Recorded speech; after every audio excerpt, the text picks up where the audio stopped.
Hello, my dear student of class 10th. Now, today we discuss again how to prove an irrational number with the method of contradiction. बच्चों को problem आई है इस method में, इसको मैं दोबारा से रिपीट कर रहा हूं आज कि हम कैसे प्रूव करते हैं कि √11, √15 these are totally irrational number. तो सबसे पहले हम यहाँ पे आपको बता दें कि मेथड जो हम यहाँ पे यूज करेंगे वह है कॉन्ट्राडिक्शन मेथड। कॉन्ट्राडिक्शन मेथड में क्या होता है, जो क्वेश्चन में दिया गया है उसका जस्ट अपोजिट एज्यूम करके चलते हैं हम। ठीक है, अभी क्वेश्चन को समझेंगे आप ध्यान से। वो कहेंगे आपसे prove that √11 is an irrational number, ऐसे वो आपसे बोलेंगे। तो हम यहां पे क्या करेंगे, अपोजिट एज्यूम कर लेंगे। Solution method name is contradiction method. Let √11 is a rational number.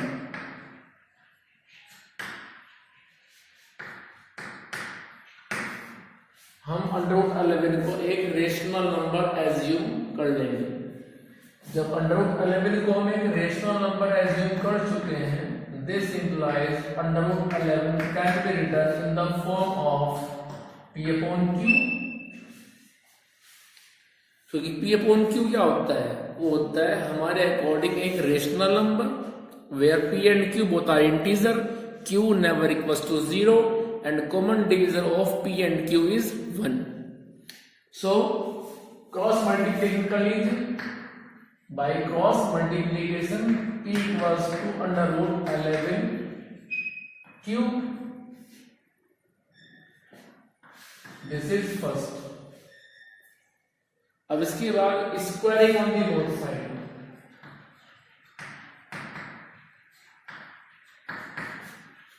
Squaring on the both side तो बनेगा P² इक्वल्स टू 11Q²। और अब इस स्टेटमेंट को ध्यान से देखिए। आपने एक बात पढ़ी थी क्लास 9th में कि dividend equals to divisor into quotient plus remainder. मैं इस स्टेटमेंट को डायग्राम की हेल्प से ऐसे लिख सकता हूं कि 11 ने डिवाइड किया P² को Q² टाइम और रिमाइंडर आ गया 0। इस स्टेटमेंट को आप उस डायग्राम से समझें, वो डायग्राम जो बना हुआ है, क्योंकि थ्योरम के अकॉर्डिंग होता है कि डिविडेंड जिसको डिवाइड कर रहे हो equals to divisor into quotient plus remainder. ये बात आप ध्यान रखें, ठीक है। इसका मतलब क्या हुआ कि 11 डिवाइड्स P²। इसका मतलब जो 11 है वो डिवाइड कर रहा है P² को। और इसी बात को हम ऐसे भी लिख सकते हैं, this implies 11 divides P also. यदि 11 डिवाइड कर रहा है P² को, तो तब तो फिर ये 11 डिवाइड करेगा P को भी, क्योंकि ये थ्योरम होती है if 2 divides 4 then square of 4 is also divisible by 2। If 5 divide 10, then square of 10 means 100 is also divisible by 5. Clear? If 3 divide 9, then square of 9 means 81 is also divisible by 3. Clear? तो हम लिख सकते हैं कि भाई जब 11 divide कर रहा है P² को, तो तब तो 11 डिवाइड करेगा P को भी। जब 11 डिवाइड करेगा P को, तो सिचुएशन क्या होगी in the form of diagram को देखिए आप। 11 डिवाइड करेगा p को suppose m time and remainder बचेगा 0। इस बात को हमने डायग्राम से लिख दिया। ठीक है, इसका मतलब मैं लिख सकता हूं कि dividend P equals to division into quotient लिख सकते हैं। आप कहेंगे सर आपने m क्यों लिया? क्योंकि m इसलिए लिया है, उसका लेने का एक रीजन है, और रीजन ये है कि p की नेचर फिक्स नहीं है। p यहाँ पे पता नहीं है कि भाई 11 है या फिर 121 है। समझ में आया ना? डिपेंड करता है p की वैल्यू पे कि p क्या होगा। If p is 11 then m is 1, if p is 121 then m is 11। ठीक है, if p is 110 then m is 10, if p is 99 then m is 9. So value of m totally depends upon upon p. Value of m totally depend upon p. clear? So p equals to 11m। अब ये p की value आप put कर दीजिए equation number 2। इसका आप assume कीजिए equation number 2।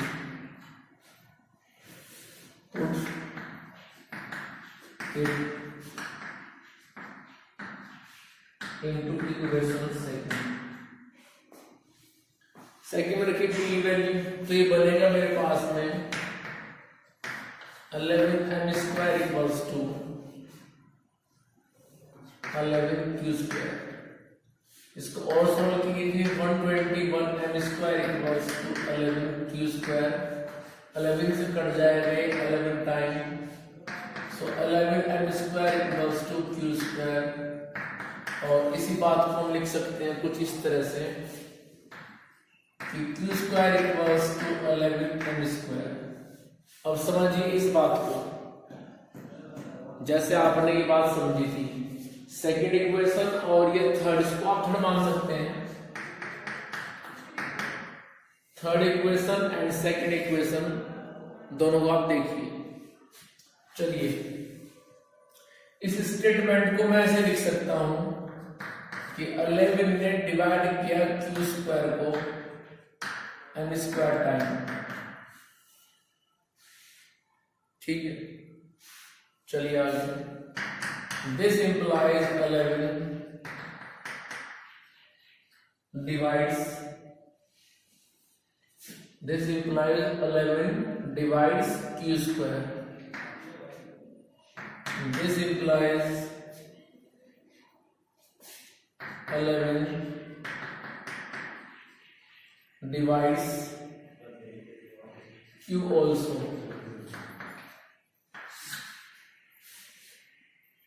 अब ध्यान से देखिए 11 ये डिवाइड कर रहा है q को भी और p को भी, और p और q थे कहां पे? p और q थे अपने आप में एक rational number p upon q में। ठीक है, तो जब 11 डिवाइड कर रहा है p को भी q को भी, इसका मतलब क्या हुआ कि p अपॉन q एक रेशनल नंबर नहीं है। ठीक है, सो दिस इंप्लाइज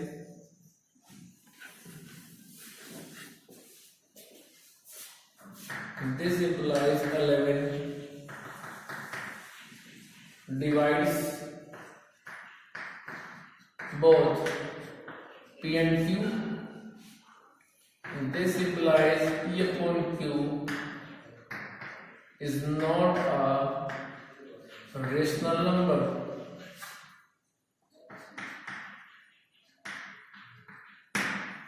इसका मतलब तो p अपॉन q अपने आप में एक रेशनल नंबर ही नहीं है, और यदि वो रेशनल नंबर नहीं है इट मीन्स जो हमारी इनिशियल अजम्पशन थी वो गलत हो गई।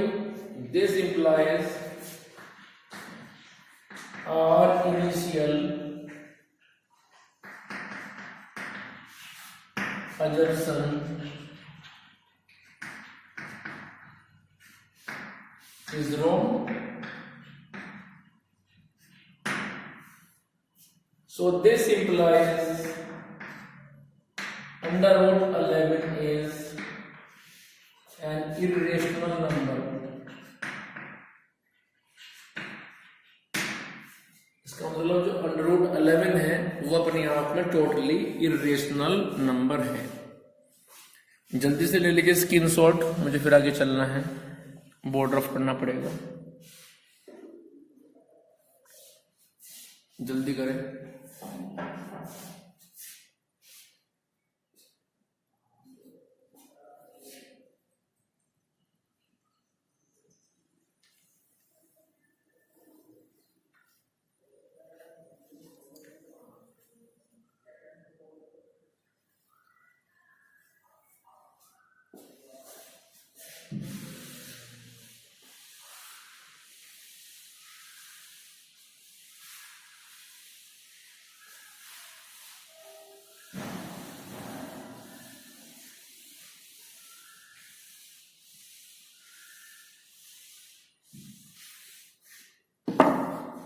चलिए अब मैं यहां पे ले रहा हूं नॉन टर्मिनेटिंग रिपीटिंग नंबर, जिनको बोलते हैं non terminating recurring number.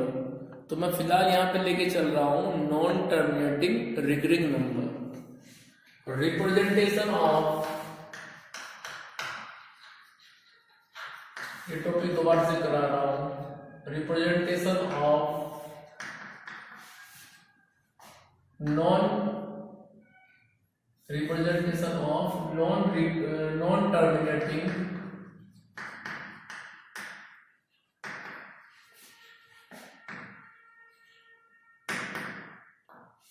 recurring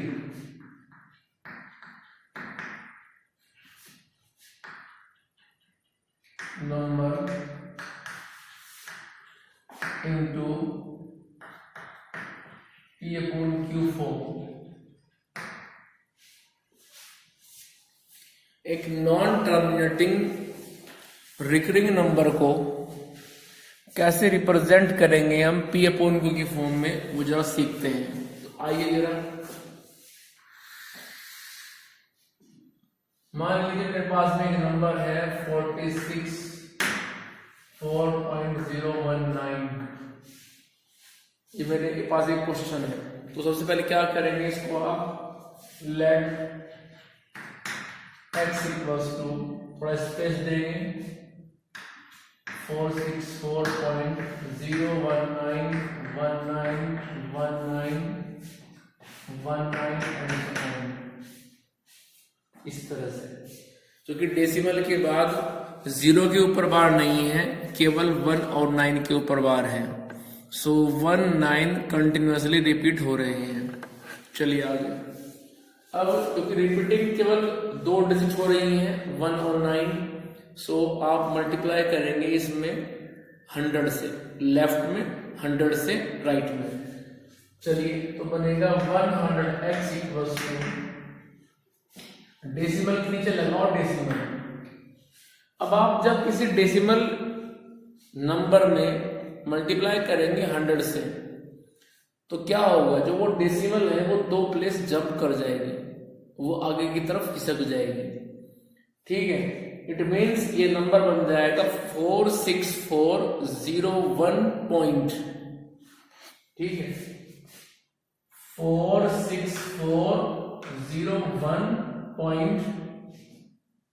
अब क्या बनेगा, आएगा 91, ये 91 इधर आ गया, उसके बाद आएगा नेक्स्ट 91, फिर आएगा नेक्स्ट 91, फिर आएगा नेक्स्ट 91, फिर नेक्स्ट 91, ऐसे। क्योंकि जो डेसिमल के बाद 01 थे वो उधर से जंप करके इधर आ गए, तो उनके नीचे जो उनसे अगले वाले हैं फिर वो आएंगे ना। आप इसको एक काम कर लेना, जब आपको समझ में नहीं आ रहा है, आप 464.01919191 इनको आप एक अलग से लिख लो, फिर मल्टीप्लाई करो इसको अलग से 100 से, तो आपको मिलेगा 46401.91919191 एंड सो ऑन। तो इसको आप अलग से भी कर सकते हो, कोई प्रॉब्लम नहीं है। अब साइन चेंज करेंगे, साइन चेंज करने के बाद में ये आएगा माइनस माइनस, तो ये मेरे पास बचेगा -99x इक्वल्स टू। चलिए अब यहाँ पे देखिए कि डेसिमल के बाद कौन से प्लेस के बाद डिजिट ऊपर नीचे सेम हुई है, वो सेम हुई है इस लाइन के बाद। जो लाइन मैंने ड्रॉ की है उसके बाद में आने वाली सभी डिजिट ऊपर नीचे अपने आप में इक्वल है, सेम है। आप देख लीजिए ध्यान से, ठीक है। चलिए तो अब माइनस करेंगे हम। जो नीचे लिखी हुई डिजिट है, ये जो नीचे लिखी हुई डिजिट है वो माइनस में है लेकिन काफी ज्यादा है, तो 9 में से जाएगा 0, बचेगा 9। उसके बाद 1 में से नहीं जाएगा 4 तो बनेगा 11, में से 4 जाएगा तो 7, इधर 9 में से जाएगा 6 तो 3 में से 4 नहीं जाएगा बनेगा 13, में से 4 जाएगा 9, 5, 4 और x की वैल्यू आ गई फिर 4, 5, 9, 3, 7.9/99। अब डेसिमल को हटाइए तो आ जाएगा 459,379/990। यदि किसी से कटता है, डिविजिबल है, तो आप काट सकते हो, कोई प्रॉब्लम नहीं है, ठीक है। कुछ बच्चे को राइट हैंड साइड में माइनस करते हुए प्रॉब्लम होती है, ठीक है। तो जब आप माइनस वाले को करते हैं सबट्रैक्ट, तो उसका एक अच्छा तरीका ये है कि आप 46401.9 को अलग से लिख लो और फिर उसमें से माइनस कर दो आप 464 को, ठीक है। तो आपको अपना रिक्वायर्ड आंसर मिल जाएगा। ऐसा भी आप कर सकते हो, ठीक है। चलिए और एग्जांपल लेके चलता हूं मैं, उसके बाद आपको मैं क्वेश्चन दूंगा करने के लिए, वो आप खुद करेंगे। आइए जरा, मेरे पास क्वेश्चन है 265.123 और जो बार है वो बार केवल 23 के ऊपर है, 1 के ऊपर नहीं है। तो सोचिए कैसे कर सकते हैं इसको।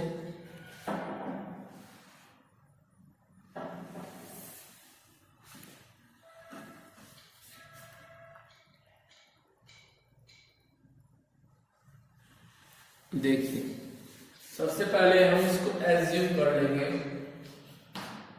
लेट x इक्वल्स टू, उसके बाद हम कुछ स्पेस छोड़ेंगे और स्पेस के बाद हम लिखेंगे 265.1232323 एंड सो ऑन,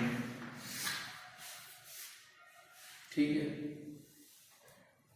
उसके बाद जो कि डेसिमल के बाद जो 2 डिजिट है वो रिपीट हो रही है, तो हम यहां मल्टीप्लाई कर देंगे 100 से, लेफ्ट में और राइट में,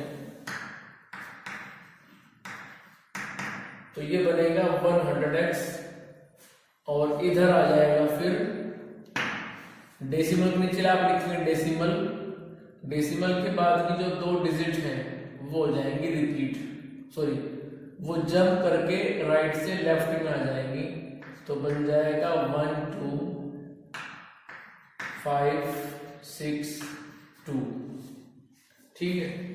अब इस 1 2 के नीचे आएंगी next digit 3 2 3 2 3 2 3 2 and so on. Sign change करेंगे आप। अब इसके बाद में आप ये देखेंगे कि डेसिमल के कौन से प्लेस के बाद वैल्यू सेम हो रही है ऊपर नीचे, तो वो इस लाइन के बाद सेम हो रही है, तो लाइन के बाद में तो आएगा सभी 0 जब माइनस करोगे, क्योंकि ये माइनस में है और काफी बड़ी अमाउंट है, तो 3 में से बन जाएगा तो बचेगा 2 डेसिमल।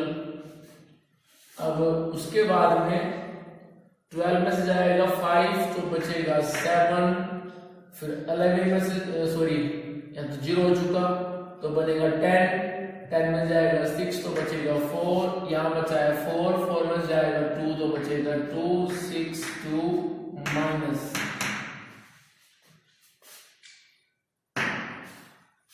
और इधर आ जाएगा -99x। माइनस से माइनस काट दो तो x की वैल्यू आ जाएगी 262,472 अपॉन 99 और ये 0। इसको जो है आप चेक कर लेंगे, यदि ये डिविजिबल है 2 से या 5 से 4 से तो उसको आप डिवाइड कर देंगे।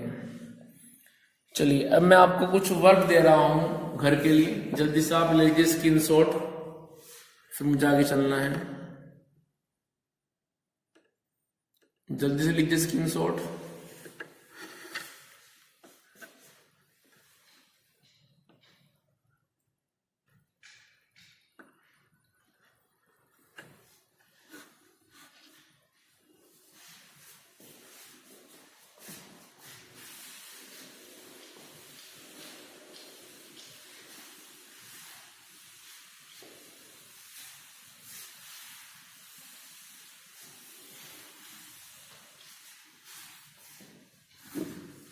क्वेश्चन नोट कीजिए।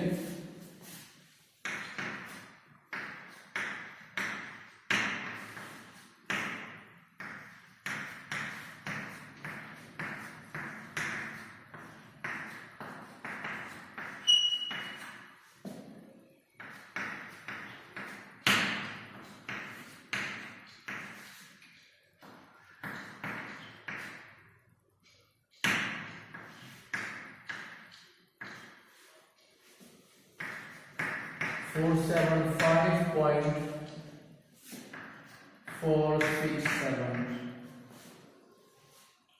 198.012 67.01,987 तो ये आ जाएगा 87 के ऊपर। चलिए आगे 143.012 187.124। Question number 9 256.782